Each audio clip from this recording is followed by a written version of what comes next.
I've been better. I'll say that. I've been better. Felt better. It also didn't help. Literally, okay, so last night I went to a wedding and it was a lot of fun. I danced. I kept my heels on all night. But I danced pretty much the entire night. And I don't know if you've ever been to like a Mexican dance or like a quince or whatever, but it's heavy on the leg work. So I was working my legs a lot. And so my legs are sore. Surprisingly, my feet aren't sore though. I did dye my hair, yes. I was gonna post a transition, but then I was like, no, because I was just dyeing it back to brown. I wasn't really expecting it to be as like dramatic of a change, but it really was, and I really like it. Yeah, I got it dyed back to dark brown and a trim. But anyway, so surprisingly my feet aren't sore, but I did drink and I'm very hungover, and then I started my period this morning, so it was just like one thing after another. So it's been a tiring morning. I'm exhausted. We got home at like 1, 2 in the morning, and then I went straight to bed, and I woke up at noon, and I was like, oh shit, I gotta get ready. Ugh. Yeah, but I'm feeling better. Been drinking water, so it's fine. I'm fine. I'll survive. So,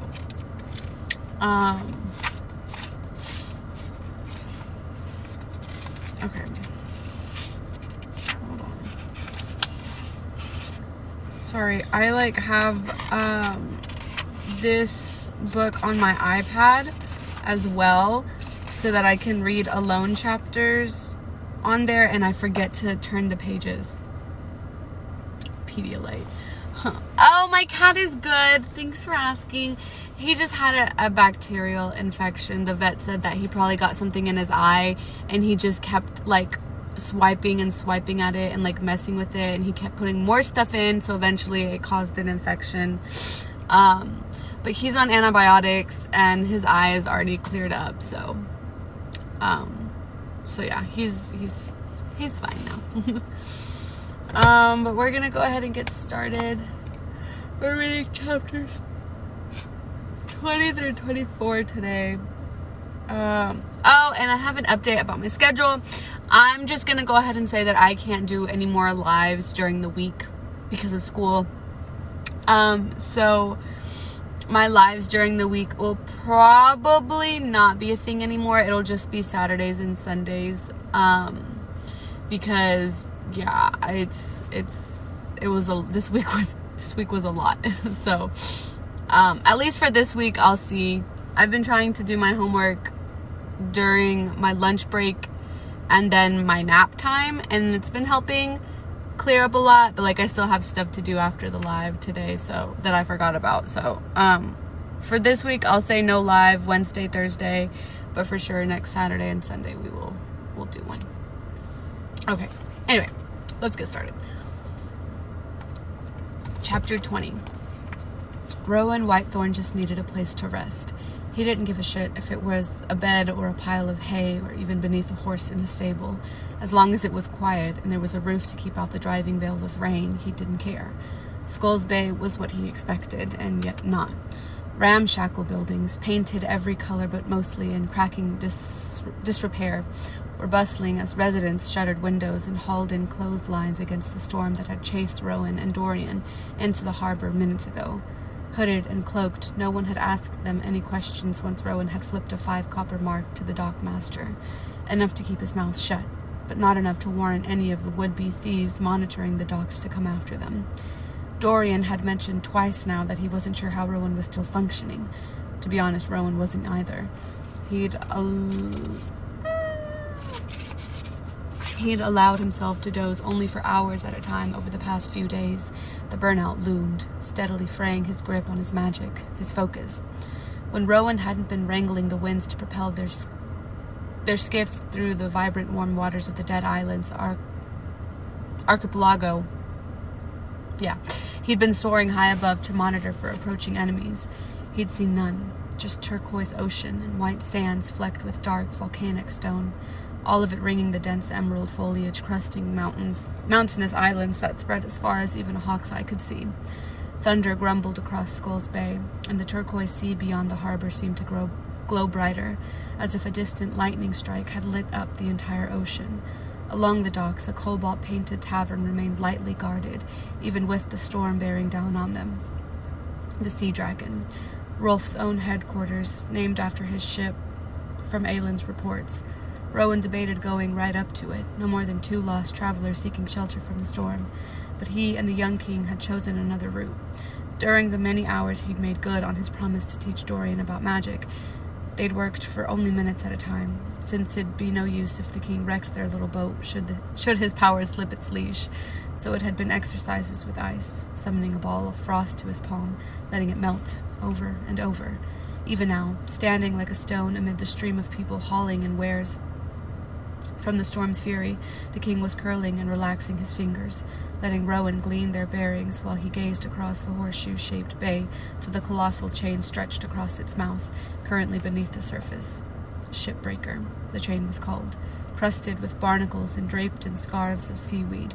It was connected to a watchtower on either side of the bay, where guards would raise and lower the chains to let ships out, or keep ships in until they'd paid the hefty tolls.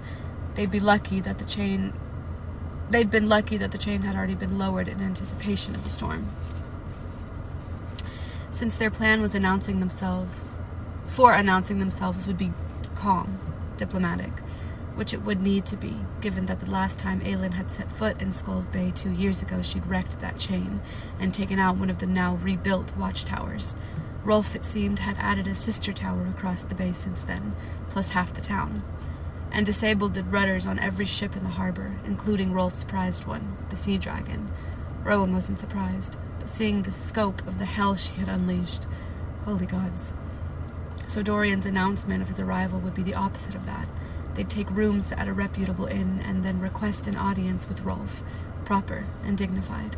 Lightning flashed, and Rowan swiftly scanned the street ahead, a hand gripping his hood to keep the wind from revealing his fey heritage. An emerald-painted inn lay at the other end of the block, its gilded sign clacking in the wild wind. The ocean rose.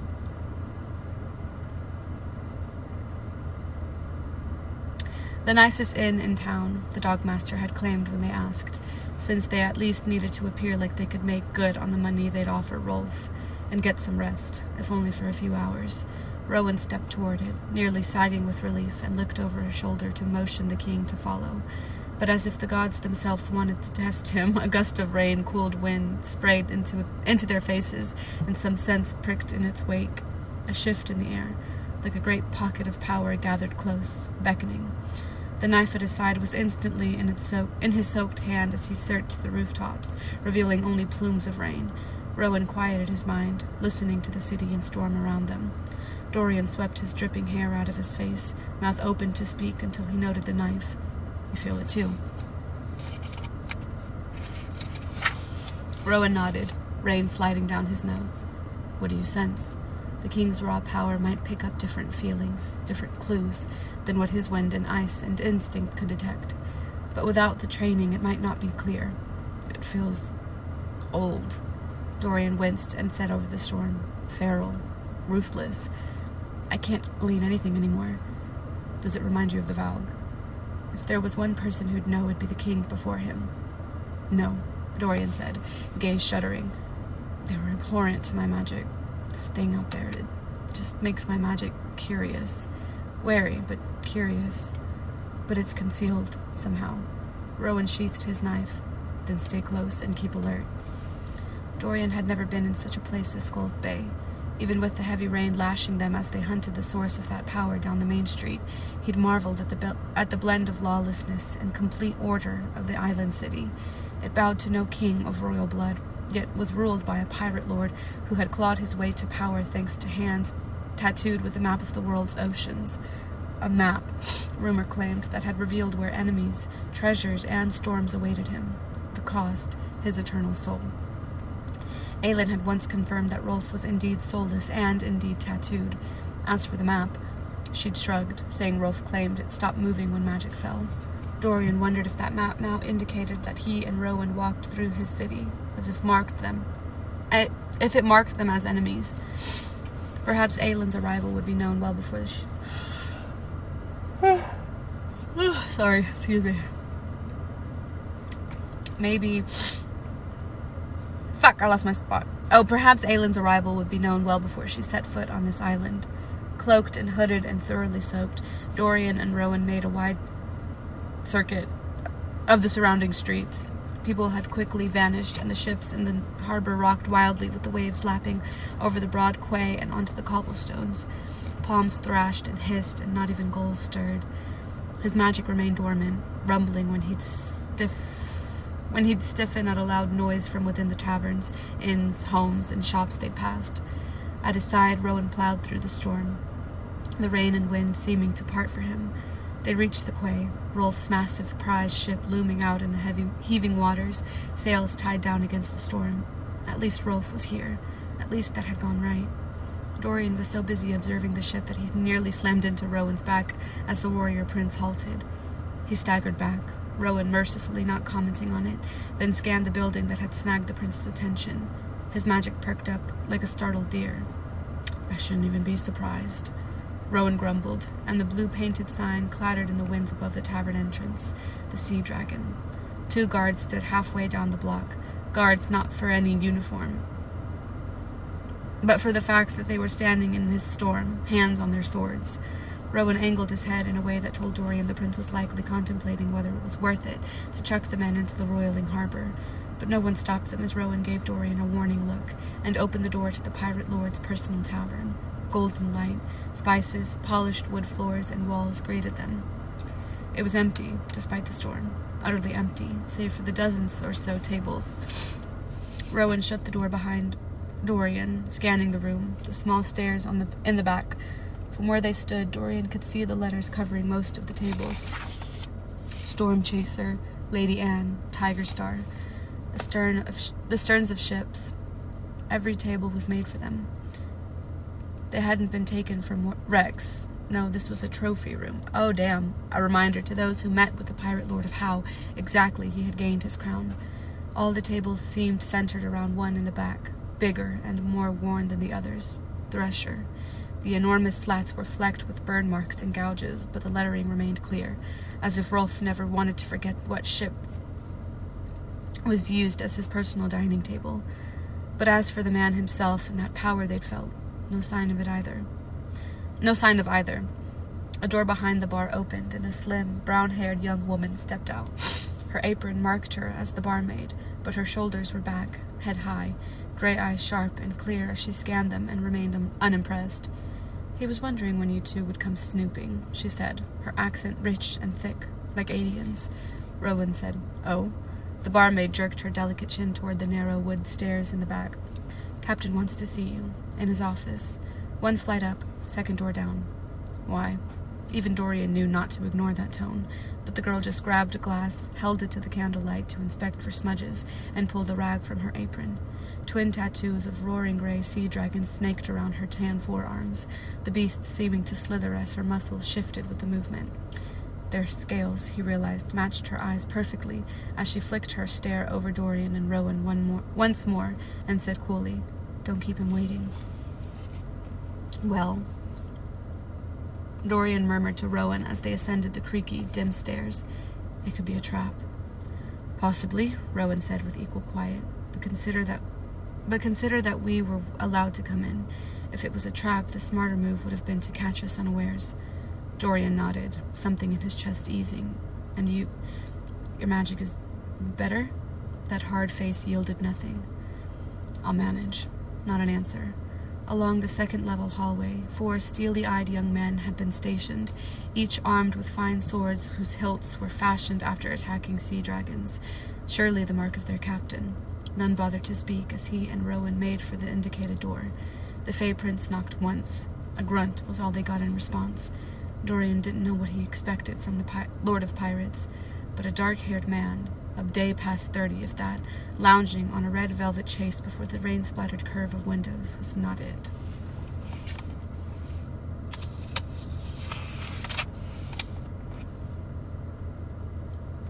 Oh, I'm done.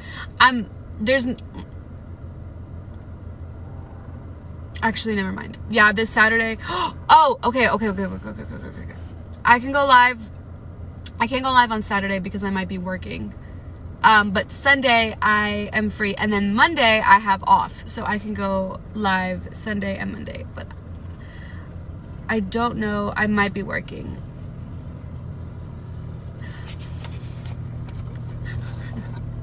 I've read chapters 1 through 4. Y'all, I really need to read Tower of Dawn. I really do. I haven't read anything past chapter 4. But I will get on it. I promise. As soon as I'm done with my homework tonight, I'll catch up and I'll read it. I promise! Chapter 21. The pirate lord of Skull's Bay did not turn from where he was sprawled on the chase, piles of papers littering the worn cobalt rug beneath it. From the neat columns that Dorian could barely make out from where he and Rowan stood a few feet in the man's office, the papers seemed crammed with tallies or goods or expenses, ill-gained or otherwise. But Rolf continued monitoring the ships tilting and bobbing in the harbor, the shadow of shipbreakers' sagging chain cleaving the storm-tossed world beyond them. Rolf had likely learned of their arrival not due to any magic map, but from sitting here. Indeed, dark leather gloves adorned his hands, the material scarred and cracked with age, not a hint of the legendary tattoos lurking beneath. Rowan didn't move, barely blinking as he took in the captain, the office. Dorian himself had been part of enough political maneuverings to know the use of silence, the power in who spoke first, the power in making someone wait. The rain drumming on the windows and the muffled dripping of their own soaked clothes on the threadbare carpet filled the quiet. Captain Rolf tapped a gloved finger on the arm of the chase, watching the harbor for a heartbeat longer, as if to make sure the sea dragon still floated, and finally turned to them. "Take off your hoods. I want to know who I'm talking to." Dorian stiffened at the command, but Rowan said, "Your barmaid implied that you know damn well who we are." A wry half-smile tugged on Rolf's lips, the upper left corner flecked with a small scar. Hopefully not from Aelin. "The barmaid talks too much. And why keep her? Easy on the eyes. Hard to come by around here," Rolf said, uncoiling to his feet. He was about Dorian's height, and clothed in simple but well-made black.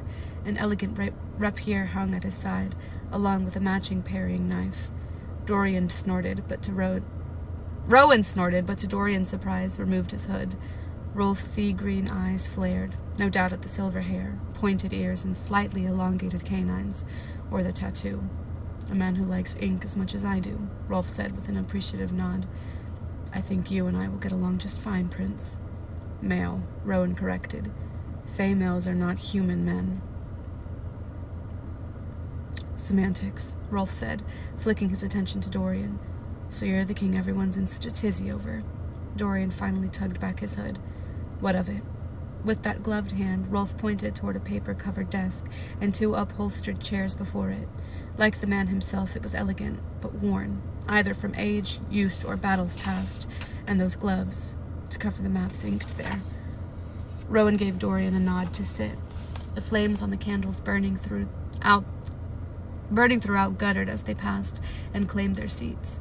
Rolf edged around the stacks of papers on the floor and took up his spot at the desk. His carved, high-backed chair might very well have been a throne from some distant kingdom. "You seem remarkably calm for a king who's just been declared a traitor to his crown and robbed of his throne." Dorian was glad he was in the process of sitting down. Rowan lifted a brow. "According to whom?"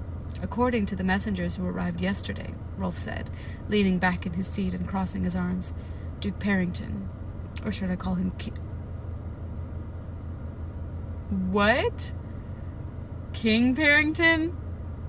"Issued a decree, signed by the majority of Ardalan's lords and ladies, naming you, Majesty, an enemy to your kingdom, and claiming that he liberated Rifthold from your claws after you and the Queen of Terrasen slaughtered so many innocents this spring. It also claims that an ally, a nod toward Rowan, is an enemy, and that you will be crushed under his armies if you do not yield.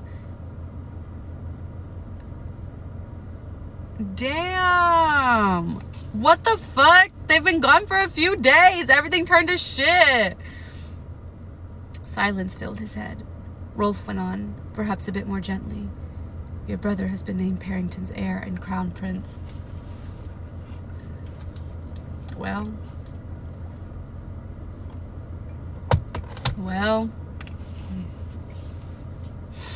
Oh God. Holland was a child, but still, something had rotted in him, festered. He had left them there. Rather than deal with his mother and brother, he told them to stay in those mountains, where they were now as good as lambs surrounded by a pack of wolves. He wished Cale were with him, wished for time to just stop, so he might sort out all these fractured pieces of himself, put them into some kind of order, if not back together entirely. Rolf said, "From the look on your face, I'm guessing your arrival indeed has something to do with the fact that Rifthold now lies in ruin, its people fleeing wherever they can." Dorian shoved out the insidious thoughts and drawled, "I came to learn what side of the line you stand on, Captain, in regard to this conflict." Rolf sat forward, resting his forearms on the desk. "You must be desperate indeed, then." A glance at Rowan. "And is your queen equally desperate for my aid?" "My queen," Rowan said, "is not a part of this discussion." Rolf only grinned at Dorian. "You wish to know what side of the line I stand on? I stand on the side that keeps the hell out of my territory." "Rumor has it," Rowan countered smoothly, "that the easternmost part of this archipelago is no longer your territory at all." Rolf held Rowan's gaze. A heartbeat passed, then another. A muscle flickered in Rolf's jaw. Then he pulled off those gloves to reveal hands tattooed from fingertip to wrist. He turned them palm up, revealing a map of the archipelago. Archipelago?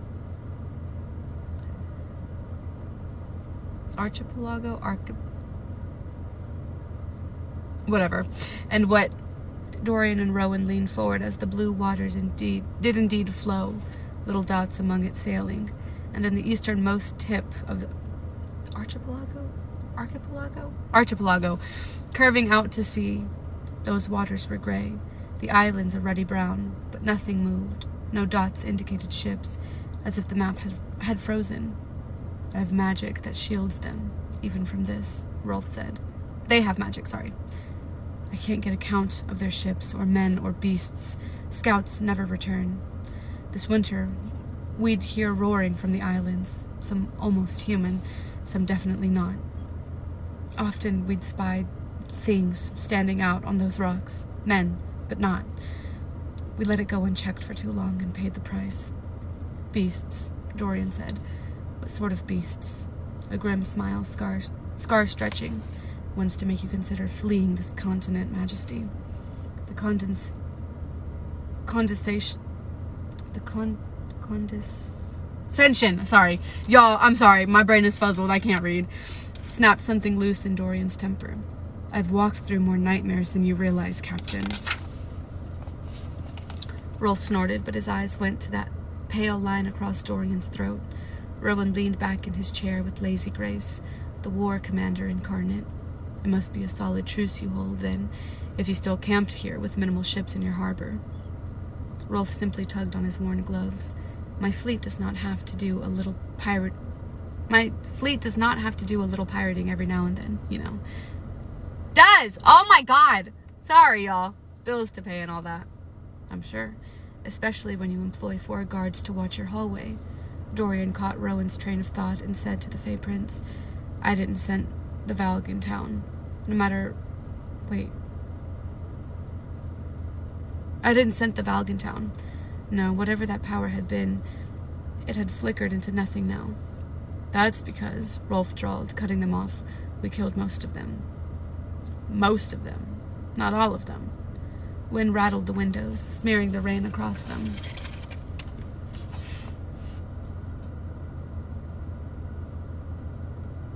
"And as for the 4 men in the hall, they are all that's left of my crew. Thanks to the battle we had early this spring to reclaim this island after Parrington's generals stole it from us." Dorian swore low and viciously. The captain nodded. But I am again Pirate Lord of Skulls Bay, and if the Eastern Islands are as far as Morath plans to go, then Parrington and his beasts can have them. The dead end is barely more than caves and rock anyway. What manner of beasts? Dorian said again. Rolf's pale green eyes darkened. Sea wyverns. Witches rule the skies with their wyverns, but these waters are now ruled by beasts bred for naval battle, foul corruptions of an ancient template. Imagine a creature half the size of a first-rate ship, faster than a racing dolphin, and the damage it can cause with tooth and claw and a poisoned tail big as mast. Worse, if you kill one of their vicious offspring, the adults will hunt you to the ends of the earth. Rolf shrugged. So you will find, Majesty, that I have no interest in disturbing the Eastern Islands if they do not disturb me any further. I have no interest in doing anything but continuing to profit from my endeavors. He waved a vague hand to the papers scattered throughout. Dorian held his tongue. The offer he had been planning to make. His coffers belonged to Morath now. He doubted privateers would volunteer based on credit. Rowan gave him a look that said the same. Another route to win Rolf to their cause, then. Dorian surveyed the office, the taste leaning toward finery, and yet so little that was not worn. The half-wrecked town around them, the 4 surviving crew, the way Rolf had looked at the band of white along his throat. Rowan opened his mouth, but Dorian said, "They weren't just killed, your crew. Some were taken, weren't they?" Rolf's sea-green eyes went cold. Dorian pushed. Captured, along with others, and then taken into the Dead Islands, used for information about how and where to strike you. The only way to free them, when they were sent back to you, demons wearing their bodies, was to behead them, burn them. Rowan asked roughly, "Was it rings or collars they wore, Captain?" Rolf's throat bobbed once. After a long moment, he said, "Rings. They said they'd been set free, but they weren't the men who..." A shake of the head. "Demons," he breathed, as if it explained something. That's what he put in them. So Rowan told him. Of the Valg, their princes, and of Erwin, the last Valg king. Even Rolf had the wits to look unnerved as Rowan concluded. He has cast off the disguise as Parrington. Oh, sorry. He's only Erwin now. King Erwin, apparently. Rolf's eyes again drifted to Dorian's neck, and it was an effort not to touch the scar there. How did you survive it? We even cut the rings off, but my men, they were gone. Dorian shook his head. I don't know. No answer didn't make Rolf's men sound lesser for not having survived. Maybe he'd been infested by a Valg prince who'd savor taking his time. Rolf shifted a piece of paper. Lesser for not having survived. Maybe he'd been infested by a Valg prince who'd savor taking his time. Rolf shifted a piece of paper.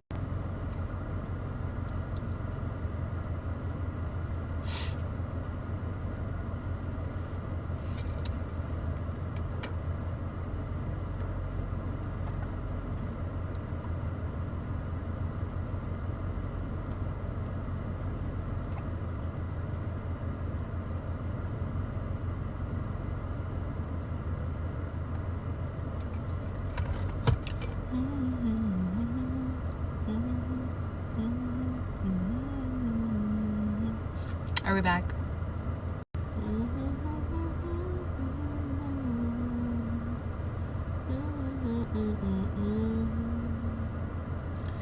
Can't get you off my mind. Hi. Are we back? I think we're back. This time. Let me not say anything. Hi, Megan. No. I mean, yes, I'm feeling better, but also no. It's a roller coaster. Okay, we're back. Okay. I don't know what the last thing I read was, but I just read an interesting line, so that's where I'm going to start. Back up. So, none will come, Rolf said. They didn't come 10 years ago, and they certainly won't come now. He surveyed Rowan and added with a small smirk. Especially not with the latest news. This couldn't end well. Dorian decided as Rowan asked flatly, "What news?" Rolf didn't answer, instead watching the stormy bay, or whatever out there held his interest. Did he sell them out? Did he sell them out? He probably sold them out. They probably have like some fucking prize on their head and he sold them out. He's so dirty. A rough few months for the man, Dorian realized. Someone holding on to this place through sheer arrogance and will. And all those tables below, assembled from the wreckage of conquered ships. How many enemies were circling, waiting for a shot at revenge? Rowan opened his mouth, no doubt to demand an answer, when Rolf thumped his booted foot thrice on the worn floorboards. An answering thump on the wall sounded.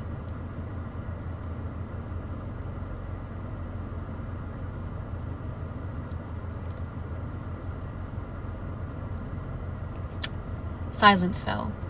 Given Rolf's hatred for the Valg, Dorian doubted Morath was about to spring shut a trap, but he slid deep into his magic as footsteps thudded down the hall. From the tight cast of Rowan's tattooed face, he knew the prince was doing the same, especially as Dorian felt magic reach toward the Fey Princess, as it had done that day with Aelin atop the glass castle. Those footsteps paused outside the office door, and again, that pulse of foreign, mighty magic rose up. Rowan's hand slid into casual distance of the hunting knife at his thigh. He sold him out to Maeve. He sold them out to Maeve, didn't he? To Maeve? Is it Maeve? What? What's happening?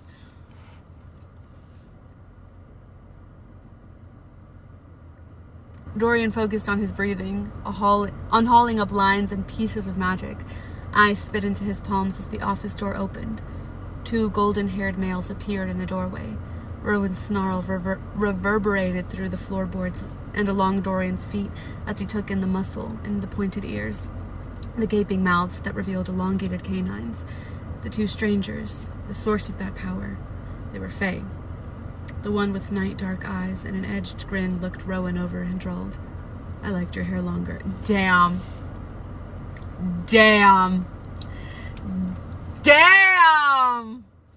A dagger embedded itself in the wall not an inch from the male's ear, was Rowan's only answer.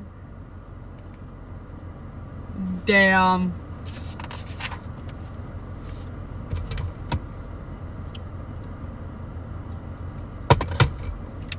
Chapter 22. Dorian didn't see the Fey Prince throw the dagger until the blade thudded into the wooden wall, its hilt still bobbing with the impact. But the dark-eyed, bronze-skinned male, so handsome that Dorian blinked, smirked at the dagger shivering beside his head. "Was your aim that shitty when you cut off your own hair?" Damn. The other male beside him, tan, tawny-eyed, with a steady sort of quiet to him, lifted his broad tattooed hands. "Rowan, put your blades down. We're not here for you." For there were already more weapons gripped in Rowan's hands. Dorian hadn't even heard him stand, let alone draw the sword, or the elegant hatchet in the other hand. Dorian's magic writhed in his veins as it studied the 2 strangers. "Here you are," it sang. Alone with Rowan, his magic had become accustomed to the prince's staggering abyss of power, but the 3 of these males together, ancient and powerful and primal, they were their own maelstrom. They could wreck this city without even trying. He wondered if Rolf realized it. The pirate lord said dryly, "I take it you know each other." The solemn, golden-eyed one nodded, his pale clothes so like the ones Rowan favored, layered, efficient fabric, fit for battlefields. A band of black tattoos encircled the male's muscled neck. Dorian's stomach lurched. From a distance, it might very well have been another sort of black collar. Rowan said tightly, "Gavriel and Fenris used to work with me." This is Fenris? This is Fenris? I've heard so much about him! This is Fenris? I've seen so many posts about him. Not posts, but just like I've seen his name a lot. Yes, people like him, right? People like him? Yeah. Ah!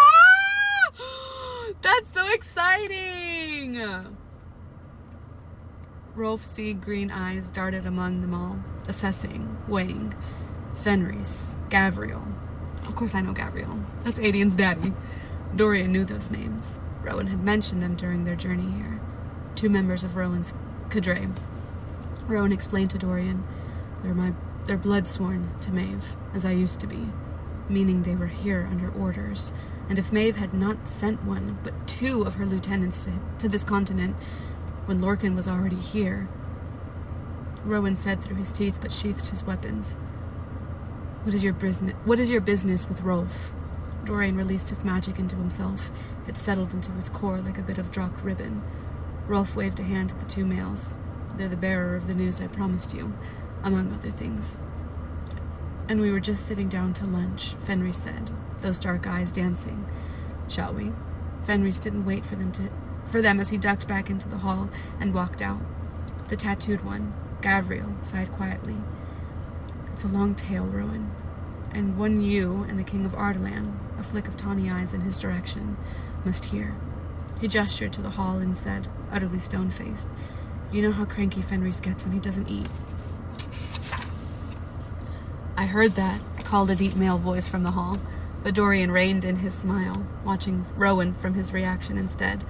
But the Fey Prince only jerked his head at Gavriel in silent order to lead the way. Oh, stop! I'm excited! I'm excited! None of them, not even Rolf, spoke as they descended into the main room. The barmaid was gone, only sparkling glasses behind the bar hinting that she'd been there. And indeed, digging into a steaming bowl of what smelled like fish stew, Fenris now waited for them at a table in the back. Gavriel slid into a seat beside the warrior, his mostly full bowl sloshing a bit as the table shifted, and said to Rowan when the prince halted halfway through the room, The Fey warrior paused, as if weighing the words and how Rowan might react if the question was posed poorly. Dorian knew why the exact next moment. Is Aelin Galathinius with you? Dorian didn't know where to look. At the warriors now at the table, at Rowan beside him, or at Rolf, brows raised as he leaned against the stair banister, with no idea that the queen was his great enemy. Rowan shook his head once, a swift, cutting move. My queen is not in our company. Fenris flicked his brows up but continued devouring his meal, his gray jacket unbuttoned to reveal the muscled brown chest peeking through the V of his white shirt. Gold embroidery swirled along the lapels of his jacket, the only sign of wealth among them. Dorian didn't quite know what had happened this past spring with Rowan's cadre, but they obviously hadn't parted on good terms, at least on Rowan's end. Gavriel rose to drag over 2 chairs, closest to the exit. Dorian noticed. Perhaps Gavriel was the one who kept the peace among the cadre. Rowan didn't make a move for them. It was so easy to forget that the prince had centuries of handling foreign courts, had gone to war and back again with these males. Rowan didn't bother with diplomacy, however, as he said, Tell me whatever the hell the news is. Fenris and Gavriel exchanged a look. The former just rolled his eyes and gestured with his spoon for Gavriel to speak. Maeve's armada sails for this continent. Of course it does. Of course it does. Dorian was glad he didn't have anything in his stomach. Rowan's words were guttural as he added, Is that bitch allying with Morath? He cut what Dorian considered to be the definition of an icy stare at Rolf. Are you allying with her? No, Gavriel said evenly. Rolf, to his credit, just shrugged. I told you, I want no part in this war. Maeve isn't the sort to share power, Gavriel cut in calmly. But before we left, she was readying her armada to leave. For Ilwi. Dorian whooshed out a breath. Why Ilwi? Is it possible she could be sending aid? From the look on Rowan's face, Dorian could tell the prince was already cataloging and marking, analyzing what he knew of his former queen, of Ilwi, and how it tied with everything else. Dorian tried to control his thundering heart, knowing they could likely hear it shift in rhythm. Fenris set down the spoon. I doubt she's sending aid to anyone at all, at least not where this continent is concerned. And again, she didn't tell us her specific reasons. She always tells us, Rowan countered. She's never contained information like that. Fenris's dark eyes flickered. That was before you humiliated her by leaving her for Aelin of the Wildfire, and before Lorcan abandoned her as well. She trusts none of us now. Ilwi. Maeve had to know how dear the kingdom was to Aelin, but to launch an armada, there had to be something there, something worth her while. Dorian ran through every lesson he'd been taught, every book he'd read on the kingdom, but nothing sparked. Rowan said, Maeve cannot believe she can conquer Ilwi, at least not for any extended period of time, not without drawing all her armies here and leaving her realm undefended. But perhaps it'd spread Erwin thin, even if the cost of Maeve's armada or invasion would be steep. Again, Fenris drawled. We don't know details. We only told him, a jerk of the chin toward where Rolf still leaned against the banister with crossed arms, as a courtesy warning, among other things. Dorian noted that Rowan didn't ask if they'd have extended the courtesy to them had they not been here, or what exactly those other things were. The prince said to Rolf, I need to dispatch messages, immediately. Rolf steadied his gloved hand. Why bother? Won't the recipient arrive soon enough? What? Dorian braced himself for the simmering temper in Rowan's tone. Rolf smiled. Rumor has it, Aelin Galathinius destroyed General Narok and his lieutenants over in Wendelin, and that she accomplished this with a Fey prince at her side. Impressive. Rowan's canines flashed. And your point is, Captain? I just wish to know whether Her Majesty, Queen of Fire, expects a grand parade when she arrives. Dorian doubted Rolf would very much like her other title, Ardalan's assassin. Rowan's snarl was soft. Again, she's not coming here. Oh?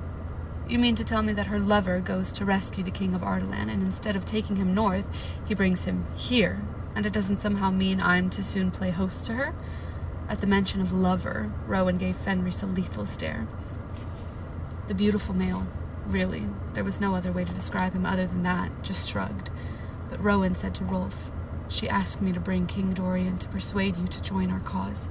But as you have no interest in any agenda but your own, it seems our trip was wasted.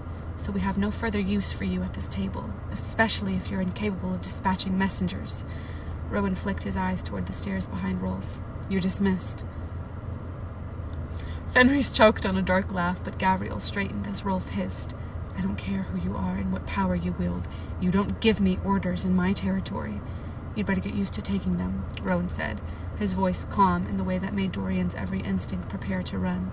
For if Morath wins this war, they will not be content to let you flounce about these islands pretending to be king. They will lock you out of every port and river, deny you trade with cities that you have come to depend on. Who shall your buyers be when there are none left to purchase your goods? I doubt Maeve will bother, or remember you. Rolf snapped. If these islands are sacked, we will sail to others, and others. The seas are my haven. Upon the waters, we will always be free. I'd hardly call squatting in your tavern in fear of Valg assassins free.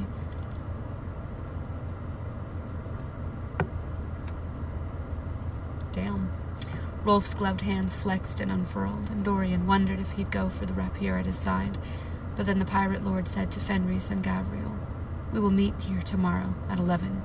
When his gaze shifted to Rowan, it hardened. Send however many damn messages you want. You may stay until your queen arrives, which I have no doubt she will. At that time, I will hear what the legendary Aelin Galathinius has to say for herself. Until then, get the hell out. He jerked his chin toward Gavriel and Fenris. You can talk to the princes at their own damn lodgings. Rolf stalked to the front door, yanking it open to reveal a wall of rain, and the 4 young but hard-looking men lingering on the soaked quay, their hands shut to their weapons, but Rolf made no move to summon them. He pointed out the door. Rowan stared down the man for a moment, then said to his former companions, Let's go. They weren't stupid enough to argue.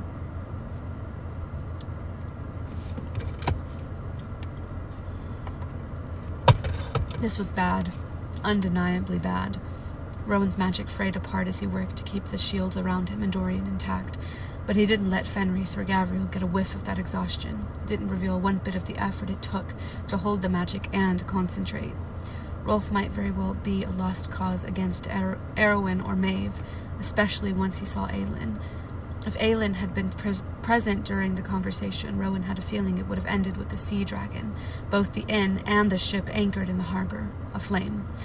But those sea wyverns, and Maeve's armada, he'd think about that later, but shit. Just shit. The no-nonsense innkeeper at the Ocean Rose asked no questions as Rowan purchased 2 rooms, the best the inn had to offer. Not when he laid a gold piece on the counter. 2 weeks' accommodations, plus all meals, plus stabling of their horses if they had them, and unlimited laundry. She offered with a knowing look at his clothes, and whatever guest he wished. she added as Rowan whistled sharply, and Dorian, Fenris, and Gavriel crossed the flagstone courtyard, hoods on as they edged around the burbling fountain. Rain pattered on the potted palms, rustling the magenta. I'm not even going to try that word. Crawling up the walls toward the white-painted balconies, still shuttered against the storm. Rowan asked the woman to send up what was likely enough food for 8 people, then stalked for the polished stairs at the back of the dim dining room, the others falling in behind him. Fenris, mercifully, kept his mouth shut as they reached Dorian's room, discarded their cloaks, and Rowan lit a few candles. The act alone left a hole in his chest. Fenris sank into one of the cushioned chairs before the dark fireplace, running a finger down the black-painted arm. Such fine accommodations. Which of the royals is paying, then? Dorian, who had been about to claim the seat by the small desk before the shuttered windows, stiffened. Gavriel gave Fenris a look that said, "Please, no brawling."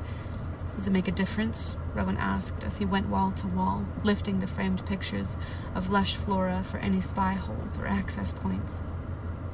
Then he checked beneath the white-sheeted bed.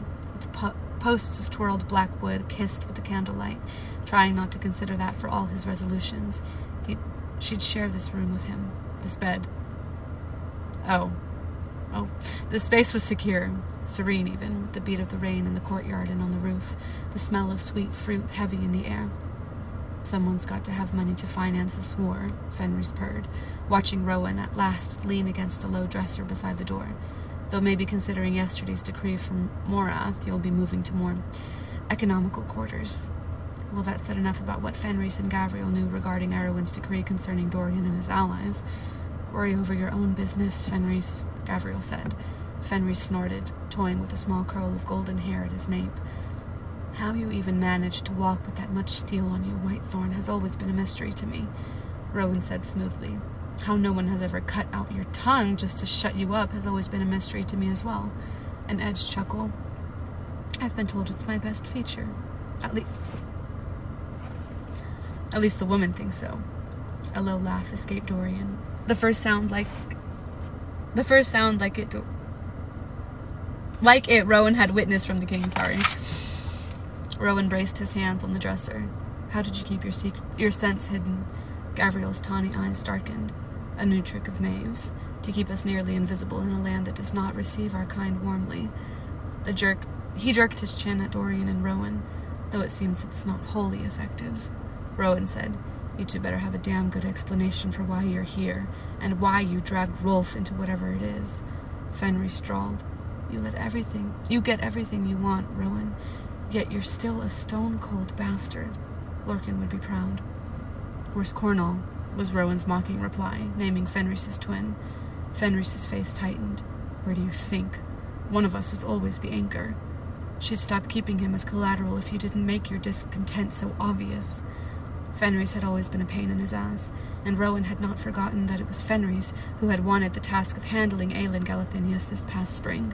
Fenris loved anything that was wild and beautiful, and to dangle Aelin before him, Maeve had known it was torture. Perhaps it was torture, too, for Fenris to be so far from Maeve's grip, but to know that his twin was back in Doranel, that if Fenris never came back, Cornall would be punished in unspeakable ways. It was how the Queen had ensnared them in the first place. Offspring were rare among the Fae, but twins? Even rarer. And for twins to be born gifted with strength, to grow into males whose dominance rivaled that of warriors centuries older than them. Maeve had coveted them. Fenris had refused the offer to join her service, so she'd gone after Cornall.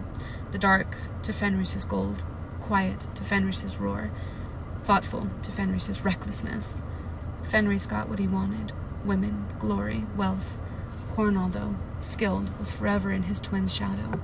So when the Queen approached him about the blood oath, at a time when Fenris, not Cornall, had been selected to fight in the war with the Acadians, Cornall had sworn it. And when Fenris returned to find his brother bound to the Queen and learned what Maeve forced him to do behind closed doors, Fenris had bargained. He'd swear the oath, but only to get Maeve to back off his brother. For over a century now, Fenris had served in the Queen's bedroom, had sat chained by invisible shackles beside her dark throne.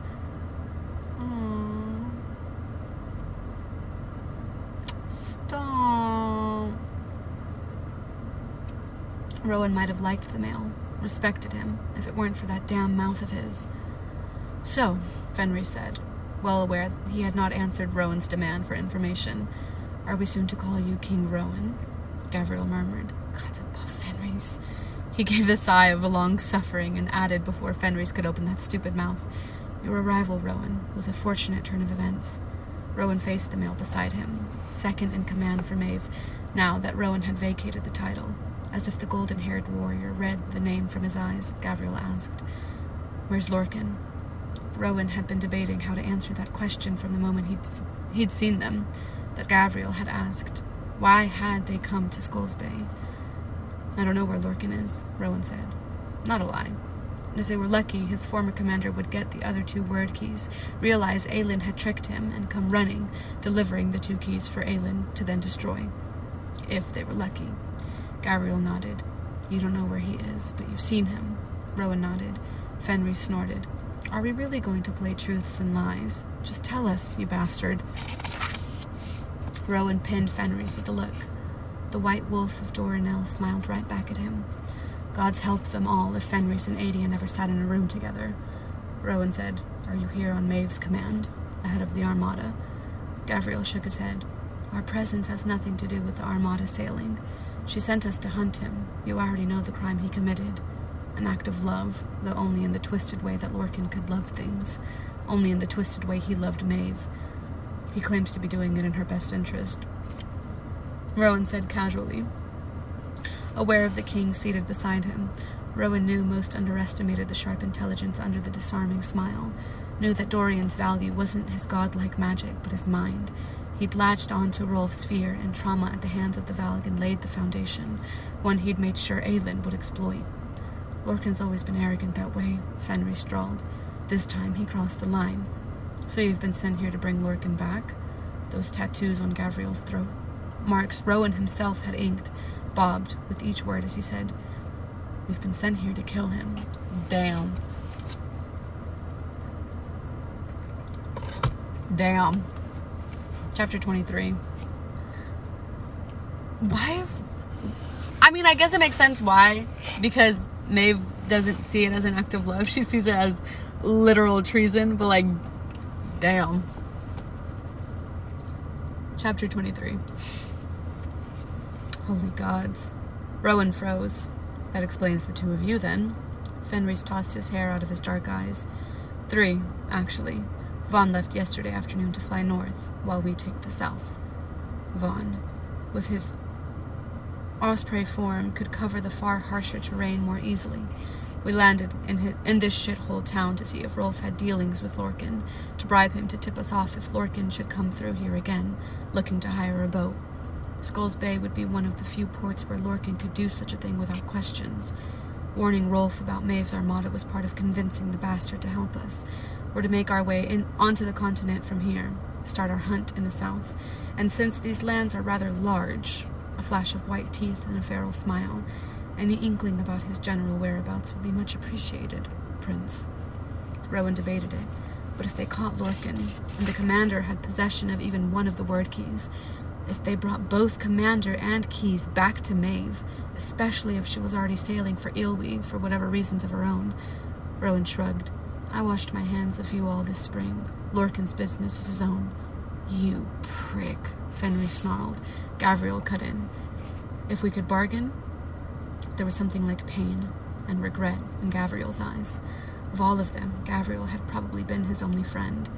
Rowan debated if he should tell him about the son who now was making his way here, debated if Adian would like the chance to meet his father, perhaps before war made corpses of them all. But Rowan said, "Has Maeve given you leave to bargain on her behalf?"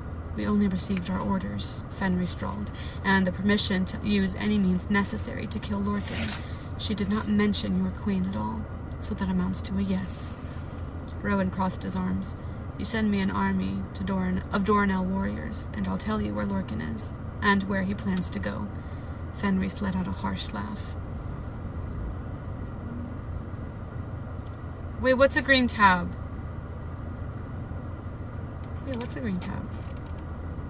Oh, that? I feel bad for Gavriel. Y'all, I feel really bad for Gavriel. I hope he gets out of the... I hope all of them are able to get out of that blood oath. But especially Gavriel. Stop. How did he even get in it with her? Did they explain that already and I just didn't know yet? How did he even get in it with her? I want him to be free, y'all. I'm tired of him being trapped with her.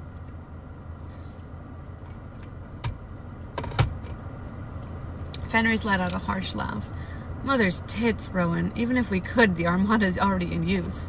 I suppose I'll have to make do with you two then. Dorian had the good sense not to look as surprised as Rowan's former brothers in arms. Fenris burst out laughing. What? Work for your queen? Fight in your battles? Isn't that what you want, Fenris? Rowan fixed him with a stare. To serve my queen? You've been pulling on the leash for months. Well, here's your shot. All amusement faded from Fenris's beautiful face. You're a bastard, Rowan. Rowan turned to Gavriel. I'm assuming Maeve didn't specify when you had to do this. A shallow nod was his only confirmation, and you will technically be fulfilling her command to you. The blood oath operated on specific, clear demands, and relied on close physical contact to enable that tug to get the body to yield. This far away, they had to obey Maeve's orders, but could use any loopholes in the language to their own advantage. Lorcan might very well be gone by the time you've considered our bargain fulfilled, Fenris countered. Rowan smiled a bit. But the thing is, Lorcan's path will eventually lead him right back to me, to my queen. Who knows how long it will take, but he will find us again. Who knows how long it'll take, but he will find us again. At which time he'll be yours. He tapped a finger against his bicep. People are going to be talking about this war for 1,000 years. Longer. Rowan jerked his chin at Fenris. You've never shied from a fight? That's if we survive, Fenris said. And what of Brandon's gifts? How long will a single flame last against the darkness that gathers? Maeve hid her motives about the Armada and Ilwi, but she at least told us who really reigns in Morath. When Rowan had walked through the doors of the Sea Dragon, he'd wondered what god had sent the storm that pushed them to arrive in Skull's Bay on this day, at this time. Together, he and the Cadre had taken on a legion of Ardalan's forces this spring and won, easily. And even if Lorcan, Vaughn, and Cornall weren't with them, one Fey warrior was as good as 100 mortal soldiers, maybe more. Terrasen needed more troops. Well, here was a 3-male army. And against the aerial Iron-Teeth legions, they would need Fey speed and strength and centuries of experience. Together, they had sacked cities and kingdoms for Maeve. Together, they had waged a war and ended it. Rowan said, 10 years ago, we did nothing to stop this. If Maeve had sent a force, we might have kept it from growing so out of control. Our brethren were hunted and killed and tortured. Maeve let it happen for spite, because Aylin's mother would not yield to her wishes. So yes, my Fireheart is one flame in the sea of darkness, but she's willing to fight, Fenris. She's willing to take on Erwin, take on Maeve and the gods themselves if it means peace can be had. Across the room, Dorian's eyes had shuddered. Rowan knew the king would fight and go down swinging, and that his gift could make a difference between victory and defeat, yet he was untrained, still untried, despite all he'd endured. But Aylin is one person, Rowan went on, and even her gifts might not be enough to win. Alone, he breathed, meeting Fenris's stare, then Gavriel's. She will die, and once that flame goes out, it is done. There's no second chance. Once the fire extinguishes, we're all doomed, in every land, in every world. The words were poison on his tongue, his very bones aching at the thought of that death, what he'd do if it should happen. Gavriel and Fenris looked at each other, speaking in that silent way he used to do with them. There was one card Rowan had to play to convince them, to convince Gavriel. Even if the specificity bitch, I can't fucking read today, y'all, of Maeve's command might allow it, she could very well punish them for acting around her orders. She'd done it before. They all bore scars from it. They knew the risk of it as well as Rowan did. Gavriel shook his head slightly at Fenris. Before they could turn to say no, Rowan said to Gavriel, "If you do not fight in this war, Gavriel, then you doom your son?"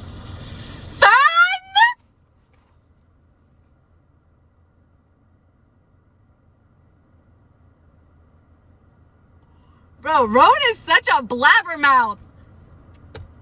Damn! Rowan cannot keep his fucking mouth shut.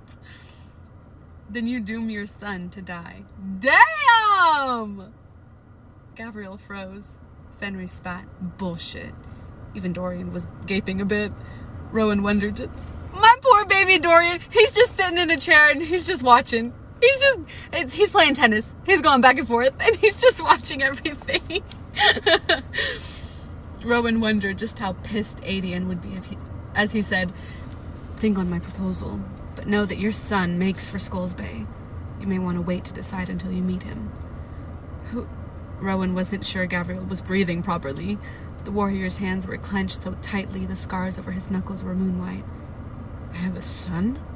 Aww.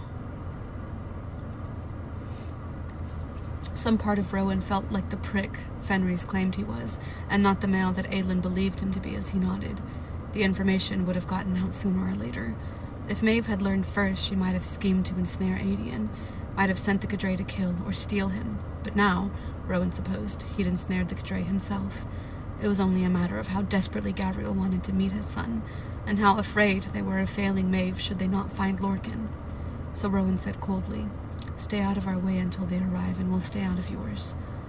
Putting his back to them went against every instinct, but Rowan kept his shields tight, his magic spread to alert him if either so much as breathed wrong while he twisted to open the bedroom door in silent dismissal. He had much to do, starting with writing a warning to the Ilwi royals and Terrason's forces, ending with trying to figure out how the hell they could fight 2 wars at once. Gavriel rose, slack-faced, pale, something like devastation written there. Rowan caught the spark of realization that flashed across Dorian's eyes a heartbeat before the king buried it. Yes, at first glance, Adian and Aelin looked like siblings, but it was Adian's smile that gave away his heritage. Gavriel would know in a heartbeat if Adian's scent didn't give it away first.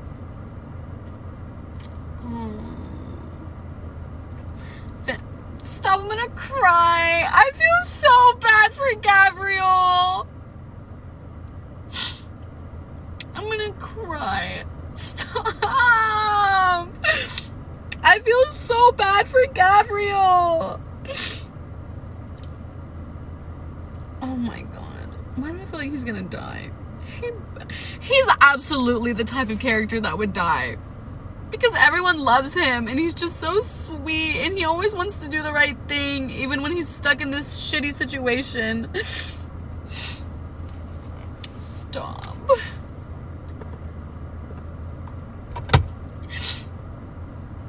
And if he dies before he meets Adian, I'm gonna throw a fit.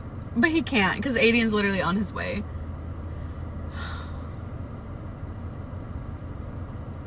Stop, I'm gonna fucking cry. Anyway.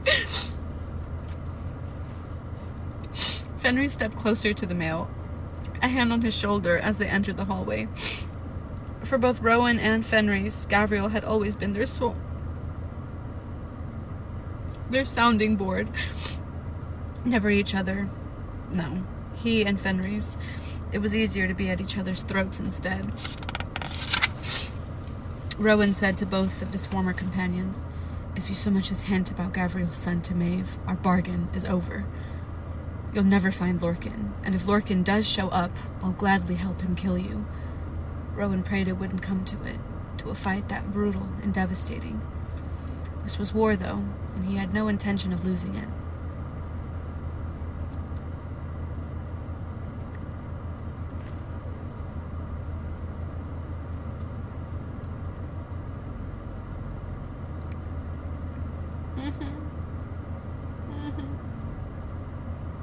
Sorry, y'all. I'm picking at my lips.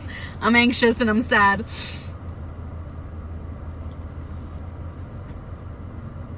Alien.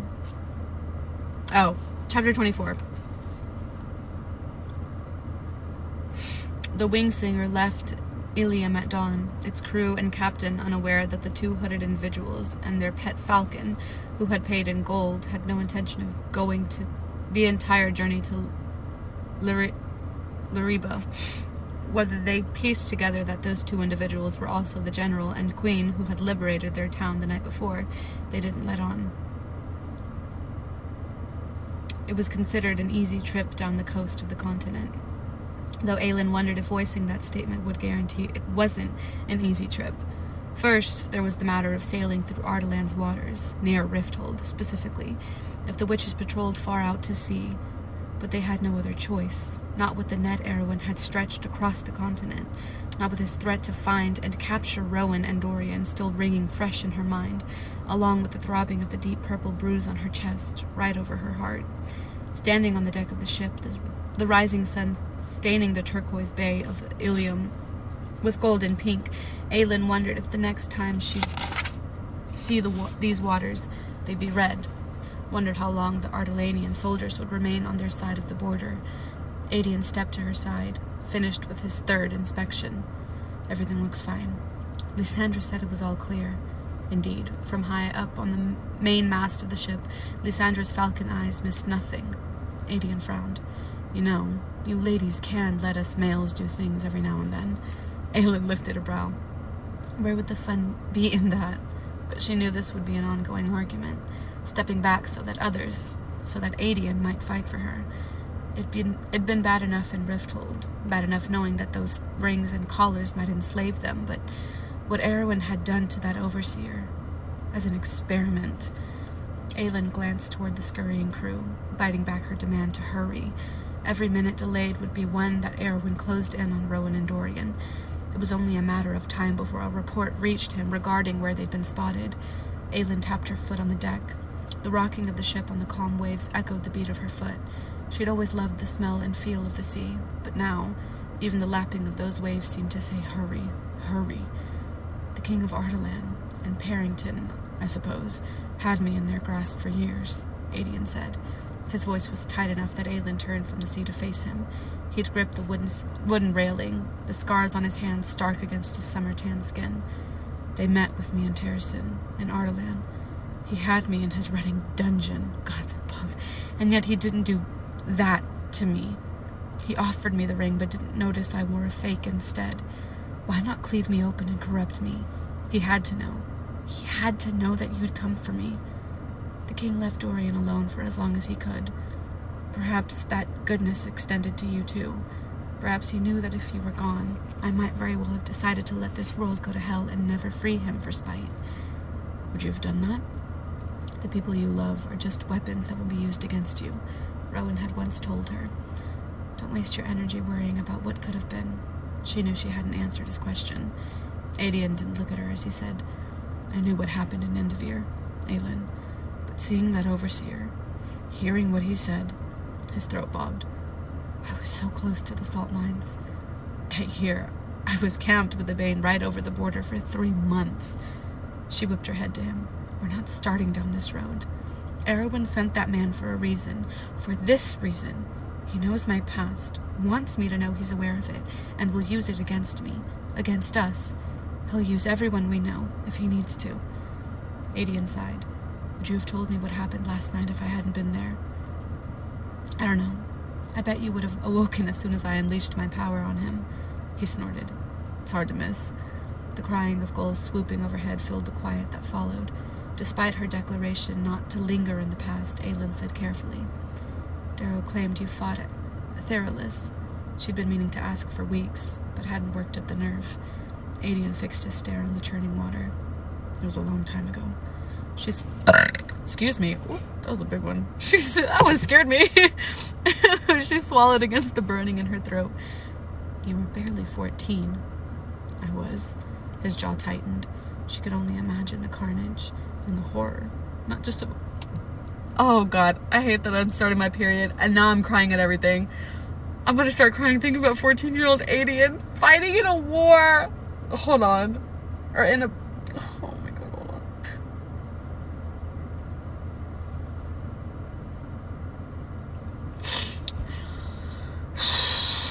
on. Not just of a boy killing and fighting, but seeing the people they cared for fall, one by one. I'm sorry, she breathed, that you had to endure it.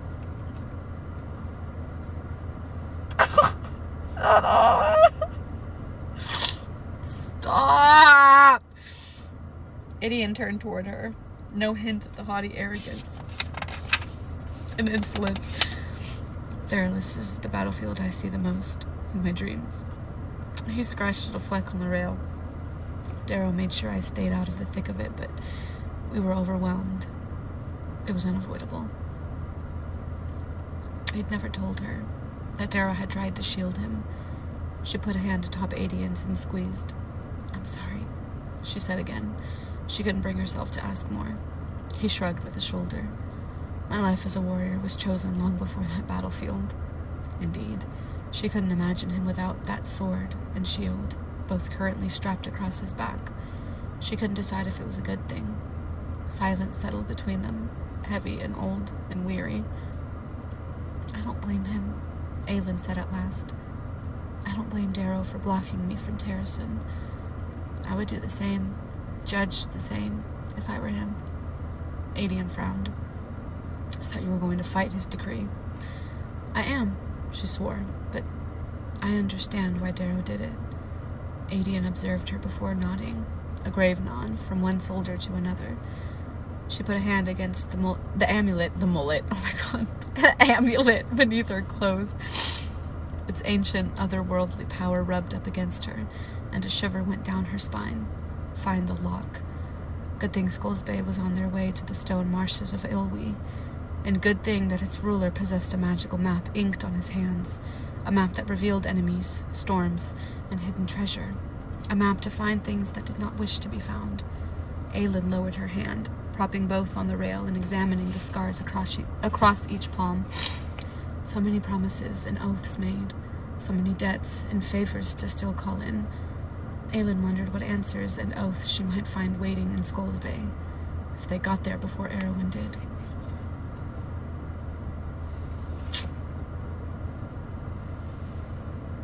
Good thing Sam doesn't come up today. No, literally. But as she was saying that, as she was like saying, I'm sorry you went through that, I was thinking about Sam. I've been thinking about Sam a lot lately.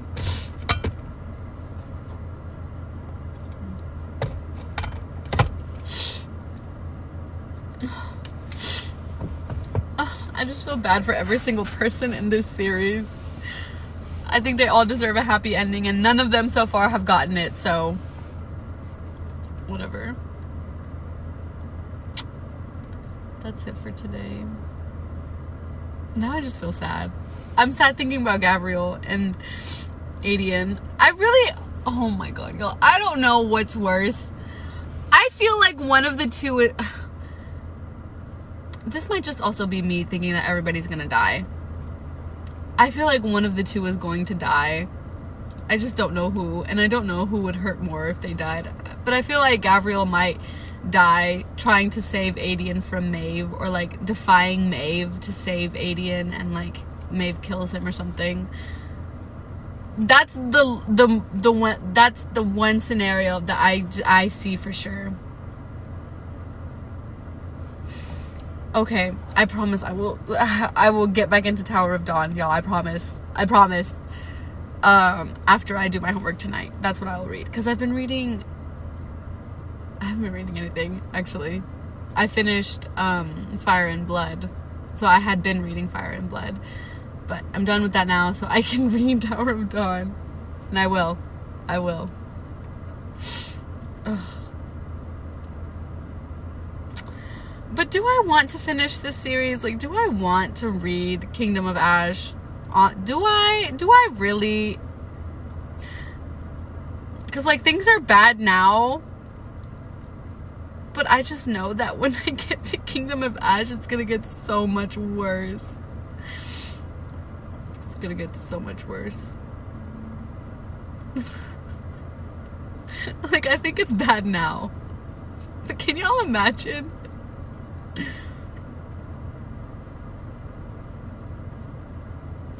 don't think I will, though. I don't think I'll beg to read it, y'all. I've seen reaction videos from it. I've seen the emotional turmoil it puts people through. I don't think I'm gonna want to. Oof. Woof. Y'all. I read half of it in like 2 days.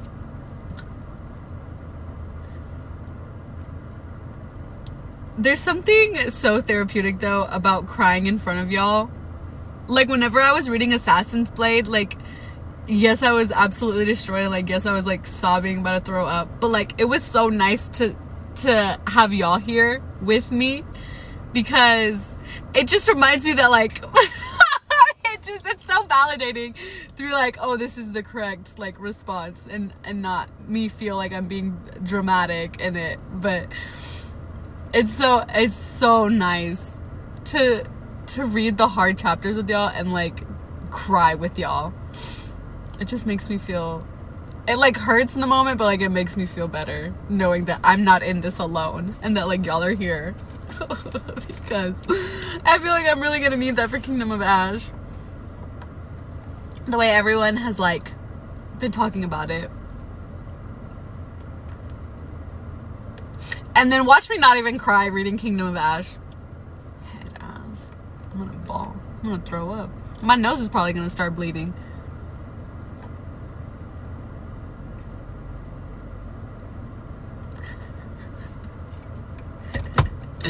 Nico, is it worse than the Assassin's Blade?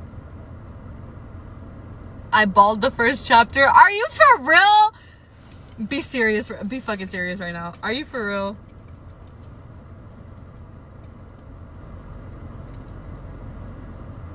It's a different kind of pain. I want to know. I want to be able to prepare myself. Like, is it worse?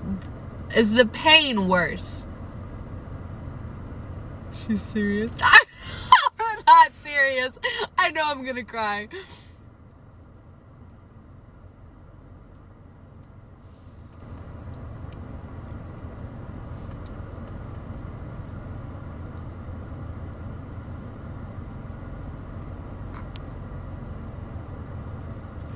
Oh, Sarah, I can post a poll on my Instagram story.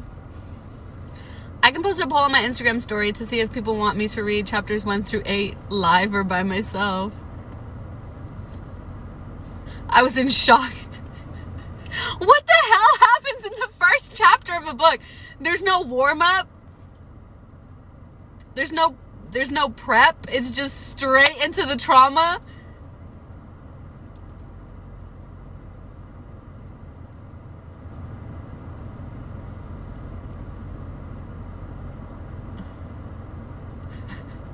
No warm-up, no prep, no foreplay. We just straight into it.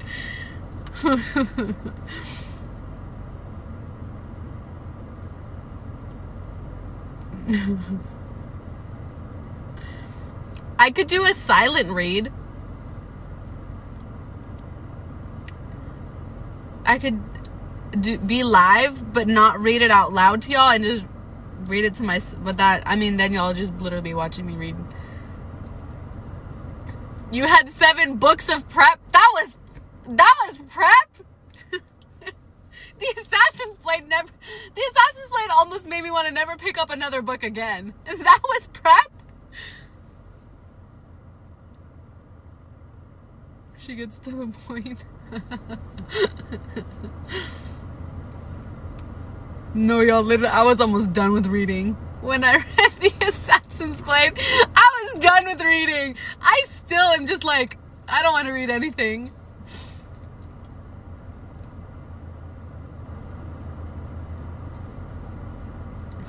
Nicole. It's just hard.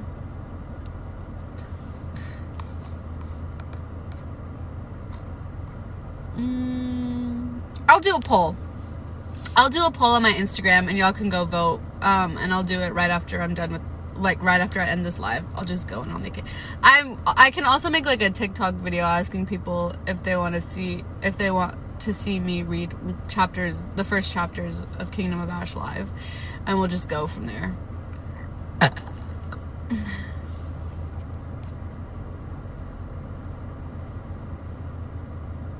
Do not make a TikTok. Oh yeah, no, you're right. People will probably spoil shit. Yeah, you're right. I won't make a TikTok then. Okay, so if you want to vote in my poll, I will post a poll as soon as I'm done with this live. I'll post a poll on my Instagram, and I'll ask you guys if you want to see me read the first few chapters of Kingdom of Ash, or if you think I should just read them alone and then come back and react for y'all with other chapters. No, this series is amazing, and like I kind of hate how much I like it. I wasn't expecting it to be this good, but it's fucking good. This series is fucking good. I would start live chapter 9-ish. Okay. So then, yeah.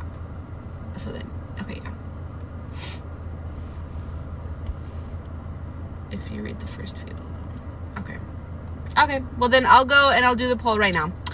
I love y'all. Thank y'all for being patient and waiting for me while I tried to get my schedule under control.